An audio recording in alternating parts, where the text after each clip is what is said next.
सुप्रभात।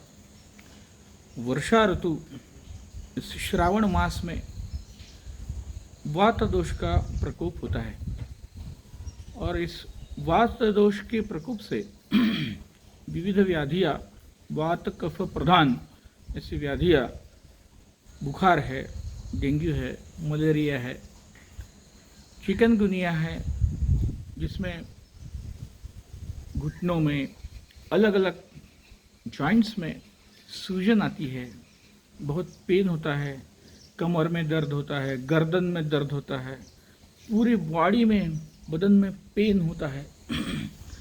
ऐसे वाले वात कफ प्रधान, ज्वर प्रधान ऐसे बीमारियां अभी वर्षा ऋतु में सब जगह देखने को मिलती है। बहुत सारे रुग्ण चिकनगुनिया हो, मलेरिया हो, डेंगू हो, कोई वायरल फीवर हो, उससे पीड़ित है। हॉस्पिटल्स में जाके इंजेक्शन्स, टीका लगवा रहे हैं, पेन किलर्स खा रहे हैं, बुखार की गोलियां खा रहे हैं। 3-4 दिन तक वो खाके कुछ लोग एंटीबायोटिक्स खा रहे हैं। तो वो खाके बहुत सारे लोगों के तो तकलीफ़ें कम होती है, लेकिन वो जो वायरल इन्फेक्शन है उससे जो थकान आती है उससे तो जल्दी छुटकारा नहीं होता।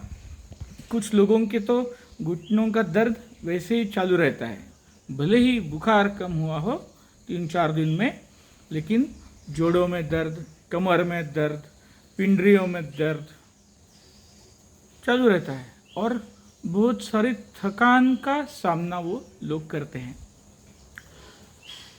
और ऐसी अवस्था में भले ही आपने एलोपैथी की दवाइयाँ लेके बुखार कम किया हो, लेकिन चिकित्सा पूरी नहीं हुई। जो थकान है, होने वाला धातु क्षय है, उसको ठीक करने के लिए, जो सूजन आई हुई है, लिवर के ऊपर ज़्यादा लोड आया हुआ है, वो कम करना बहुत ज़रूरी है। क्योंकि ठीक ही नहीं लगता तब तक 7 दिन जाते हैं, कुछ लोगों के तो 2-2 वीक चले जाते हैं थकान में, वायरल इन्फेक्शन के बाद, बुखार कम होने के बाद भी। बहुत सारे लोगों को तो बुखार तो कम होता है लेकिन खांसी जाती ही नहीं, जोड़ों का दर्द जाता ही नहीं, वैसे का वैसे चलता रहता है। और ऐसी अवस्था में अब कितने दिन वो एंटीबायोटिक्स और एलोपैथी की दवाइयाँ आप खाते रहेंगे? ऐसी अवस्था में आयुर्वेद जो मार्गदर्शन करता है वो सुन के आपका आहार कैसा हो, आपका नींद का पूरा टाइमिंग कैसा हो, भले ही आप आराम कर रहे हैं लेकिन वो भी सही तरीके से आराम करने का कोई विधि है, वो करके आपका अग्नि, पाचन शक्ति उसको अच्छा करके आपके बढ़े हुए वात दोष का शमन करके जो शरीर की क्षति हो गई है उसको पूरा करके शरीर को बल प्रदान करना, अग्नि को ठीक करना, जो रस धातु हमारे पूरे शरीर में घूम रहा है उसको अच्छा गुणवान बनाना, यही सचमुच में चिकित्सा है जो आपके धातुओं को फिर बल प्रदान करेगी। ये जो वायरल इन्फेक्शंस है उससे जो थकान आती है वो सिर्फ इलेक्ट्रॉल या ORS की पाउडर खा के, पानी पी के कम नहीं होती। जी मिचलाता है, बहुत लोगों को वो पिया नहीं जाता। बहुत लोगों को सूजन आ जाती है, चेहरे पे सूजन आती है, घुटनों में सूजन आती है, पैरों पे सूजन आती है। बहुत लोगों को ये बहुत सारी एंटीपायरेटिक दवाइयाँ, एंटीबायोटिक्स खा के यूरिन को तकलीफ होती है, एसिडिटी हो जाती है। तो ऐसी अवस्था में इस वर्षा ऋतु में हमारा आहार कैसा होना चाहिए वो पहले समझिए। सुबह एक तो थोड़ा जल्दी उठिए। बहुत लोगों को बहुत सारा पानी पीने की आदत होती है, डिहाइड्रेशन ना हो जाए। अरे कैसा डिहाइड्रेशन? अभी ये वर्षा ऋतु है, हवा में जो ह्यूमिडिटी है, बहुत सारा पानी ऑलरेडी है, हमारे शरीर में भी है। तो सुबह उठ के ऐसे एक एक ग्लास पानी पीने की बिल्कुल ज़रूरत नहीं। एक आधा कप गरम गरम उबाला हुआ पानी, उसमें थोड़ा अदरक डाला या सौंठ डाली या काली मरीच डाली तो सफिशिएंट है। उसका एक काढ़ा बना के या चाय बना के ग्रीन टी पिया तो भी काफ़ी है, लेकिन उसकी क्वांटिटी बहुत कम होनी चाहिए, जिससे आपके गले को कुछ कफ हो, सिक्रीशंस हो, कफ में गले में कुछ सूजन हो तो उसको आराम मिले। बस उतना ही उसका काम है। बहुत सारा पानी पी के पेट साफ करने के लिए और मल प्रवर्तन करने के लिए जाने की ज़रूरत नहीं है। जब भोजन का पाचन ठीक हो जाएगा तो अपने आप मलों की शुद्धि हो जाएगी, पाखाना ठीक हो जाएगा, साफ हो जाएगा। तो सुबह थोड़ा सा गर्म पानी भोजन, सुबह का जो ब्रेकफास्ट जो है वो पहले कंपलसरी आपका स्नान होना ज़रूरी है। पहले स्नान कीजिए। स्नान करने से ऊर्जा आती है, बल मिलता है, भूख अच्छी तरह से लगती है।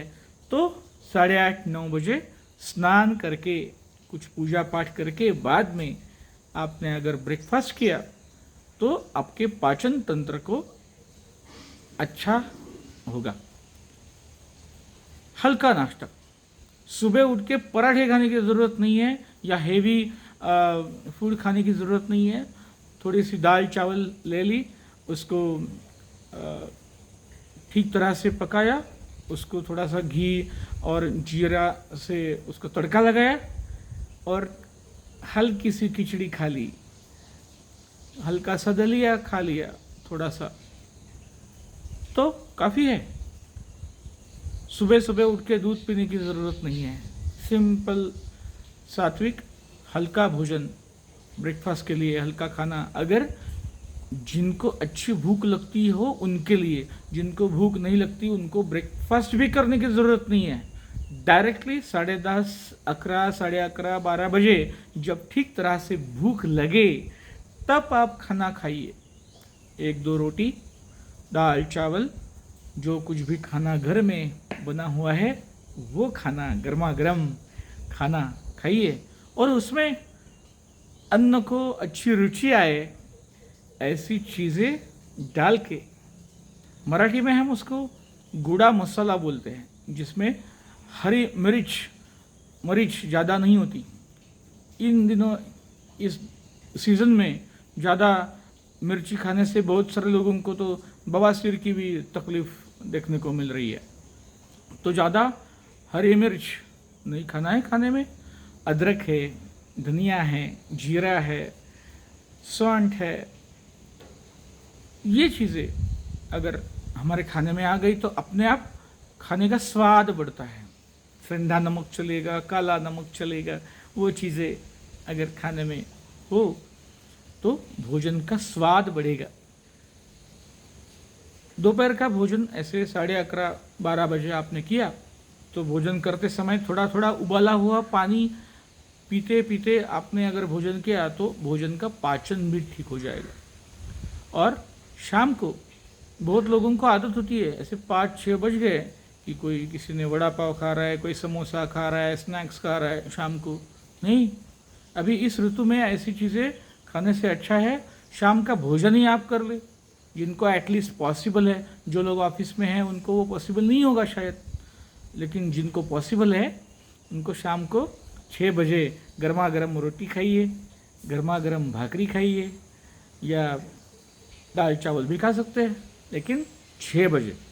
अगर सूर्यास्त होने से पहले आपने खाना खा लिया तो आपका पाचन तंत्र के लिए 50% काम हो गया समझो। किसी को भूख नहीं है शाम को तो हेवी ऐसा खाने की भी कुछ ज़रूरत नहीं है। थोड़ा सा मूंग दाल ले ली और उसको तड़का दिया पका के और उसका वो सूप पी लिया तो भी हमारे पाचन तंत्र के लिए पूरी रात भर के लिए काफ़ी है। तो हमारा आहार पहला एकदम हल्का सुपाच्य सात्विक होना इस ऋतु में ज़रूरी है। दूसरी चीज़, बहुत सारे लोग इस ऋतु में घूमने के लिए जाते हैं, मॉर्निंग वॉक, किसी बरसात में बहुत देर तक भीगना, या कुछ कोल्ड ड्रिंक पीते हैं, आइसक्रीम खाते हैं, तो ये ऋतु उसके लिए ठीक नहीं है। तो अभी ज़्यादा वर्षा ऋतु में शरीर को ठंडा करना ये अच्छी बात नहीं है। शरीर को गर्म रखना ज़रूरी है। जोड़ों का दर्द, कमर का दर्द, गर्दन का दर्द, ये सब तकलीफ़ें वात प्रकोप से होती है। इस ऋतु में वो तकलीफ़ें ज़्यादा होती है। तो शरीर में गर्मी बनाए रखे। शाम को अगर जल्दी खाना खा लिया तो आपको थोड़ा भोजन के बाद टहलने के लिए एक 5-10 मिनट के लिए, अगर बारिश ना हो तो आप थोड़ा टहल सकते हैं। लेकिन ऐसे 2-2, 5-5 किलोमीटर के लिए मॉर्निंग वॉक के लिए या शाम को भी इवनिंग वॉक के लिए बारिश में घूमते जाना, या ये वात प्रकोप का कारण बनता है। तो इसलिए ऐसे इतना दूर तक वॉक के लिए जाना इस ऋतु में वर्ज्य करें। रात को अच्छी नींद लेना ज़रूरी है। 9-9:30 बजे इन दिनों तो कोई सोता नहीं, 10, 11, 12 बज जाते हैं। लेकिन जिनको एटलीस्ट पॉसिबल है, इन लोगों को मेरी ऐसी सलाह है कि रात को मोबाइल हाथ में ना लेते हुए जितना जल्दी आप सो सके उतना जल्दी सो जाइए, और सुबह जल्दी से उठे।